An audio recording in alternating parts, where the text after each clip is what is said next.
दिवाळीचा प्रकाश, भक्तीचा दीप आणि श्रद्धेची ज्योत या सगळ्यांनी उजळून निघाली आहे साईंची नगरी शिर्डी।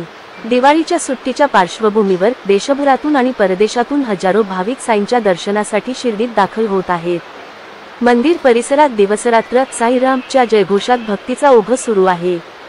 श्री साईबाबांच्या समाधी मंदिरात दिवाळी निमित्त आकर्षक फुलांची सजावट, सुवर्ण तोरण आणि हजारो दिव्यांच्या प्रकाशात सजलेलं मंदिर।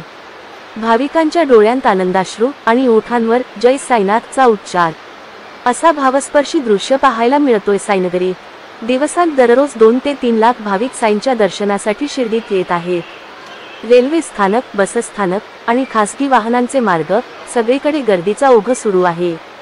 एसटी महामंडळाने अतिरिक्त फेऱ्या सुरू केल्या असून साई भक्तांना कुठलीही अडचण येऊ नये यासाठी प्रशासन सतर्क आहे। साईबाबा संस्थान ट्रस्टच्या वतीने विशेष सुरक्षा, स्वच्छता आणि दर्शन व्यवस्था करण्यात आली आहे। महिलांसाठी, ज्येष्ठ नागरिकांसाठी आणि अपंग भाविकांसाठी स्वतंत्र रांगा आणि प्रवेशद्वार ठेवण्यात आले आहेत। तसेच ऑनलाईन दर्शन आरक्षणामुळे बाहेरगावाहून येणाऱ्या भाविकांनाही सोय झाली आहे।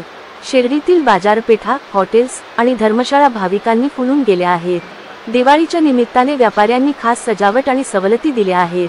प्रसादालयात रोज हजारो भाविकांना मोफत भोजन देण्यात येतंय। शहरातील प्रत्येक चौकात, प्रत्येक गल्लीत दिव्यांची रांगोळी आणि फुलांची तोरणं दिसत आहेत।